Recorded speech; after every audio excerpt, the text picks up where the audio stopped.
السلام علیکم ورحمۃ اللہ وبرکاتہ۔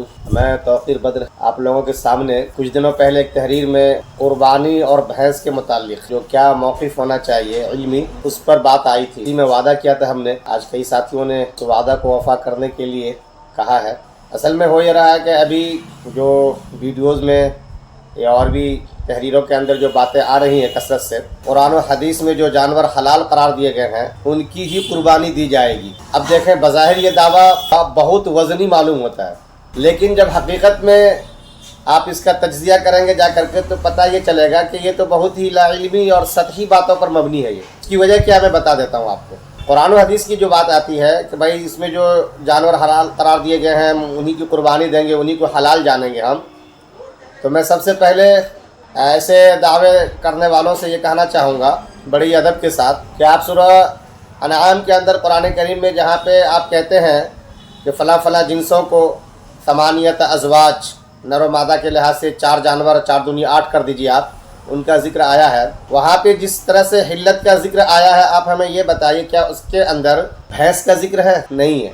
آپ وہاں پہ دکھائیں گے من الضأن اثنین ومن المعز اثنین، آگے جا کے ومن الابل اثنین ومن البقر اثنین، نر و مادہ 2 کر کے یہ 8 ثمانیت ازواج میں جو آتے ہیں اس میں آپ کو اونٹ ہے، گائے ہے، اسی طریقے یہ دکھائی دیں گے، بھینس کہیں نہیں دکھائی دے گا۔ حالانکہ آپ بھی باضابطہ مانتے ہیں ان کے ساتھ ساتھ جیسے ان کا گوشت، دودھ، گھی وغیرہ سب کچھ حلال ہے، بھینس کا بھی گوشت کا دودھ، گھی سب کچھ حلال ہے، آپ مانتے ہیں اس بات کو، انکار نہیں کرتے، جبکہ قرآن کریم کے حوالے سے آپ کو یہاں پہ انکار کر دینا چاہیے تھا کہ ان 8 میں سے جہاں پہ ذکر آیا، پیچھے سے بات چلی آ رہی ہے کہ اس وقت میں مشرکین مکہ کہتے تھے کہ بھائی مردوں کے لیے فلاں فلاں جانور ہے، عورتوں کے لیے نہیں ہے۔ قرآن نے اس کا باضابطہ سختی سے نوٹس لیا اور اس کی تردید کی، تو کہا کہ نہیں یہ سب کے لیے حلال ہے۔ تو اس حلال جانوروں کی فہرست میں بحث ہے ہی نہیں، تو آپ کہہ رہے ہیں قرآن و حدیث کے اندر جو حلال ہے اسی کو اپنائیں گے، اسی کی قربانی دیں گے، تو آپ خارج کر دیجئے نا۔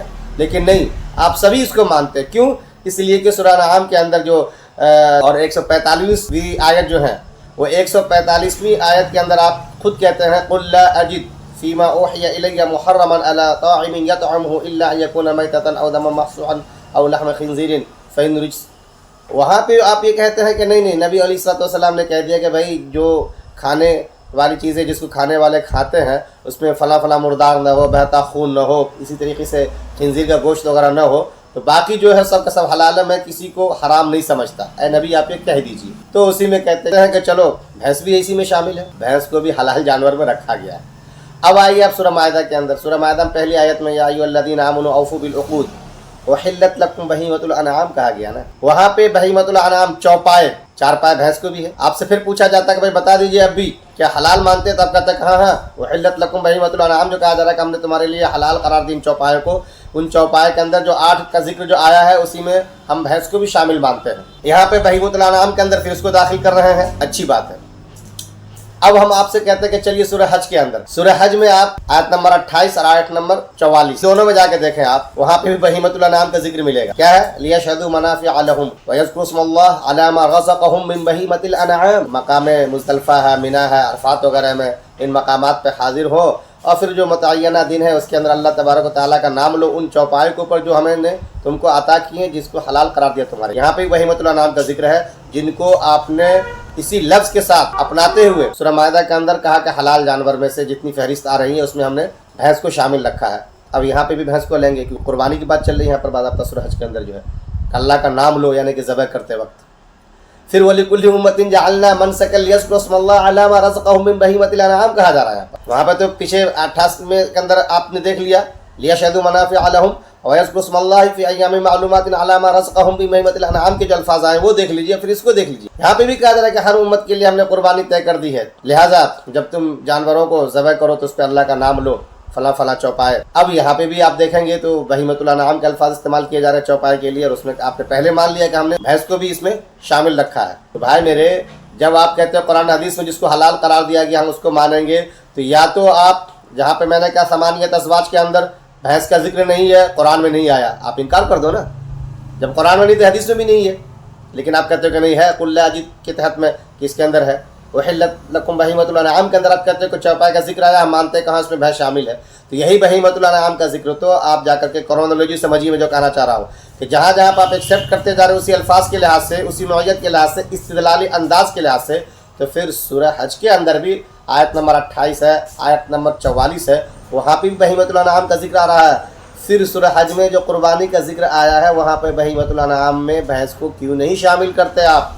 सवाल ये है आपसे, जब पीछे की आयत में आप शामिल करते जा रहे हैं वहाँ पे भी आपने शामिल कर रखा है जहाँ पे इसका जिक्र भी नहीं है, तो फिर जहाँ पे बहीमतुल अनआम का जिक्र आ रहा है मुजमल तौर से, उसमें आप शामिल मान चुके एक जगह पे, तो फिर तीसरी चौथी जगह पे आप क्यों नहीं मानते? ये सबसे बड़ा सवाल है। और यही वजह है कि आपके बड़े बड़े उलमा आज बेचारे ये गैर मुक़ल्लिदी अहले हदीस जो कहलाते हैं, जिनके वीडियोज़ वायरल हो रहे हैं, लिख भी रहे हैं अपनी तरह से ये लोग, उनसे मैं ये कहना चाहूँगा आप कि बड़े उलमा को पढ़ें। आप आपके जितने बड़े उलमा रहे, चाहे नवाब सिद्दीक़ हसन खां साहब रहे हो या फिर इसी तरीके से मौलाना सनाउल्लाह अमृतसरी रहमतुल्लाह अलैह हो, आपके बहुत बड़े मशहूर फ़क़ीह मुफ्ती अब्दुल सत्तार साहब रहे हो, सबके फतावे मौजूद है भाई कि कुर्बानी भैंस की भी होगी, दे सकते हैं। इमाम अहमद इब्न हंबल अलैहि से पूछा गया था कि अगर कोई 7 हिस्से लेकर के दे रहा हो जामूस यानी भैंस को लेकर के, तो क्या 7 की कुर्बानी हो जाएगी ना? काफ़ी है ना भैंस भी? आपने कहा हाँ भाई भैंस की कुर्बानी काफ़ी है। उस वक्त उन्होंने उसको तस्लीम किया था। तो क्या आप आज के वक्त में जबकि ख़ुद कई आयत में तस्लीम करते जा रहे हैं, कुछ आयत का इनकार कर रहे हैं, तो जहाँ तस्लीम कर रहे हो और जहाँ पे इनकार कर रहे हो, ये कौन सा आखिर फ़लसफ़ा आपका? उसके लिए क्या पैमाना, क्या मैयार है, तो बताएंगे ना आप। और फिर आपके इनकार की वजह से आपके बड़े बड़े उलमा खुद निशाने पे आ जाते हैं, उनके बारे में क्या कहेंगे आप? ये भी तो सोचना पड़ेगा ना।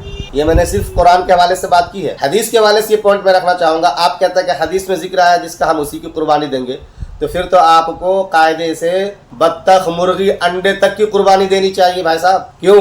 तो इसलिए कि बुखारी शरीफ में, मुस्लिम शरीफ में, नसई शरीफ में, इब्न माजा में सब में हदीस मौजूद है कि जब जुमा की नमाज की तैयारी का वक्त आता है, जब नमाजी आना शुरू कर देते हैं, तो फरिश्ते बाज़ाब्ता उनके नाम लिखने के लिए गेट पे मौजूद होते हैं, फाइल खोल करके सबका नाम लिखते चले जाते हैं। तो उसमें क्या इस्तेमाल किया गया? लफ्ज़ क्या आका अलैहिस्सलातु वस्सलाम ने इस्तेमाल किया कि मसलुल मुहज्जिर इलल जुमुअति कल मुहदी बदनता। जुमा की तैयारी करके जुमा के वास्ते मस्जिद पहुंचता सबसे पहले जो, उसको 1 ऊँट कुर्बानी देने का सवाब मिलता है, 1 ऊँट। फिर आप बोलते चले जा रहे आगे, आपने इरशाद फरमाया सुम्मा कल मुहदी बकरतन, उसके बाद जो आता है उसको 1 गाय के बराबर कुर्बानी करने का सवाब मिलता है। फिर उसके बाद आप कहते हैं सुम्मा कल मुहदी शातन, बकरी, उसके बाद जो आता है बकरी कुर्बान करने के बराबर सवाब मिलता है।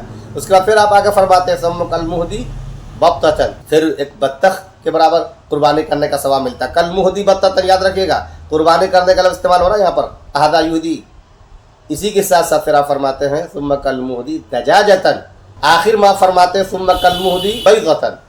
फिर सबसे आखिर में आने वाला ऐसे समझ लो जैसे उसने अंडा की कुर्बानी दी हो, अंडे की कुर्बानी देने वाला जो सवाब पाता है वो सवाब इसको मिलेगा। तो भाई साहब हदीस के अंदर तो बत्तख के लिए, मुर्गी के लिए, अंडे तक के लिए कुर्बानी की बात आई है, तो आपने कहा कि जिसका जिक्र कुरान में या हदीस में आया उसी को हलाल जानेंगे और उसी की कुर्बानी देंगे हम। तो यहाँ पे बत्तख और अंडे की भी बात आई है, उसका भी जिक्र आया है, आप इसकी भी कुर्बानी दो ना। हमने तो कहीं नहीं देखा आप में से किसी को जो आपने बत्तख को या मुर्गी को या अंडे को भी कुर्बानी के लायक समझा हो। आखिर क्यों? आपका दावा यहाँ भी टूट रहा। आपने कहा कि जो कुरान और हदीस में हलाल करार दिए गए हैं उसी जानवर की कुर्बानी दी जा सकती है। हमने आपसे पूछ लिया कुरान में जहाँ पे समानियत अज़वाज का जिक्र आया है वहाँ पे भैंस का तज़किरा नहीं, फिर भी आप कहते हैं भैंस शामिल है। उसूल और कुल्लियात आप वहाँ बना लेते हो कुल्ला अजीत के तहत में, बहुत अच्छी बात है। वहिल्लत लकुम बहीमतुल अनआम के अंदर चौपाई में शामिल करते हो, बहुत अच्छी बात है। तो फिर आगे जाकर के सूरह हज में जहाँ कुर्बानी के जानवर का जिक्र आ रहा है वहाँ पे बहीमतुल अनआम ही का जिक्र आया है, वही लफ्ज़ इस्तेमाल किया गया, वही वर्ड एग्जैक्ट इस्तेमाल किया गया वहाँ पर। वहाँ से फिर उसको खारिज कैसे कर देते हो? कौन सा उसूल आपके पास है किसी भी चीज़ को इंक्लूड करने का या एक्सक्लूड करने का? एक चीज़, एक सवाल। दूसरा सवाल ये है, हमको बता दीजिए, आपने कहा हदीस में जिसका जिक्र आया उसी की कुर्बानी देंगे हम, तो हदीस में तो मुर्गी तक के, बत्तख के, अंडे तक के कुर्बानी का जिक्र आया है, कब कुर्बानी देंगे आप इसकी? क्यों आप इस हदीस को छोड़ रहे हैं? बुखारी शरीफ, मुस्लिम शरीफ, शेखैन की रिवायत है ये, नसई शरीफ जो बुखारी शरीफ के दर्जे के हवाले से कह लीजिए गुरुबात में आ जाते हैं, उनकी रिवायत है ये। आप इनकी भी कुर्बानी दो ना, नहीं दोगे आप तो मेरे भाई आप यहाँ पे नहीं दे रहे हो, जबकि हदीस में इसका जिक्र आया है, तो क्यों नहीं दे रहे हो? इसके भी हमें आप वजाहत करके बता दें, इसका क्या आखिर आपके यहाँ पे लॉजिक है, क्या मंतिक है। उसके बाद फिर जाकर के आप ये फितने फैलाएं और कहें कि भाई कुर्बानी जो है नहीं शामिल है, कुरान में नहीं आता है, हदीस के अंदर, इसलिए कुर्बानी हम नहीं देंगे। आप बात ऐसी करो जो माकूल हो, आपके बड़े ने जो फैसले किए हैं कम से कम उनको पढ़ो, उनको समझो, ताकि लोगों में गलत बातें ना फैलें, गलत भरम ना फैलाओ आप। बहरहाल भैंस की कुर्बानी बिल्कुल दुरुस्त है। बतौर ख़ास जहाँ जहाँ पे कानूनी पाबंदी आ गई और जानवर को लेकर के, उनके पास एक यही रास्ता रह जाता है। और ये शुरू ज़माने से कह लीजिए कि इमाम अहमद इब्न हम्बल का मैंने आपके सामने में तज़किरा किया, इमाम मालिक जैसे सीनियर इमाम, उनके यहाँ पे इसका जिक्र मिल जाएगा। सभी लोग बाज़ाब्ता इबिल और बकर के जिन्स में इसको शामिल माना है, इसकी कुर्बानी दुरुस्त मानी गई है। लिहाजा किसी तरीके के भरम में आप लोग न रहें, कुर्बानी करें। अल्लाह तबारक व तआला आप लोग कुर्बानी कबूल करें, पेशगी मेरी तरफ से मुबारकबाद भी कबूल करें। जज़ाकुमुल्लाह खैरा, शुक्रन जज़ीला। आप इन सब बातों को आम कर दें, कसरत से आम करें, ताकि लोगों के बीच जो गलत फहमी फैली है वो दूर हो जाए, और इसे सब्सक्राइब भी कर लें।